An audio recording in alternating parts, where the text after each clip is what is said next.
saya akan menjelaskan tentang karakteristik komputer. Komputer pada generasi pertama 1940 sampai 1956, perangkat komputer yang pertama ternyata dikembangkan untuk desain pesawat dan peluru kendali, digagas oleh Konrad Zuse, seorang insinyur asal Jerman. Komputer generasi pertama menggunakan tabung hampa udara sebagai sirkuit dan drum magnetik untuk memori.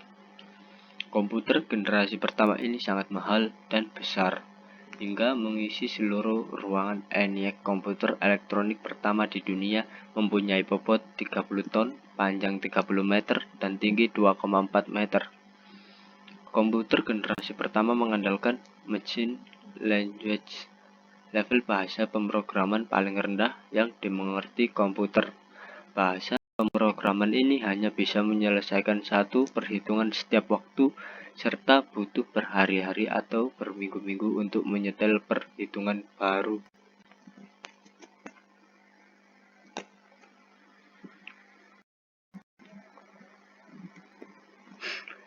Komputer generasi kedua 1956 sampai 1963 diciptakannya transistor pada generasi ini. Mengubah wajah komputer yang dikenal generasi pertama, transistor menggantikan tabung hampa dan memulai perkembangan komputer generasi kedua. Transistor jauh mengungguli tabung hampa dan memungkinkan komputer menjadi lebih kecil, cepat, murah, dan hemat energi dibandingkan dengan pendahulunya. Selain itu, pada generasi ini juga dilakukan pengembangan memori inti magnetik. Secara umum, komputer generasi ini sudah menggunakan bahasa pemrograman tingkat tinggi, kapasitas memori sudah lumayan besar, tidak membutuhkan terlalu banyak listrik, dan mempunyai operasi sudah cepat. Pengembangan integrated circuit menjadi penanda komputer generasi ketiga pada tahun 1964 sampai 1971. Dalam pemakaian komputer generasi kedua, transistor membuat komputer cepat panas, maka komputer generasi kedua mulai ditinggalkan.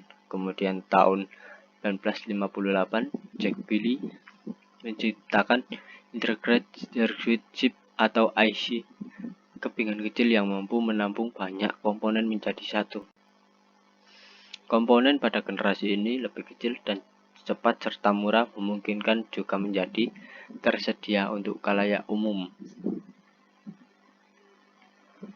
Komputer generasi keempat 1971 sekarang. Mikroprosesor menjadi terobosan dalam mendatangkan komputer generasi keempat dengan menyatukan ribuan IC ke dalam satu keping silikon. Komputer generasi pertama yang mengisi seluruh ruangan sekarang sudah muat dalam genggaman manusia.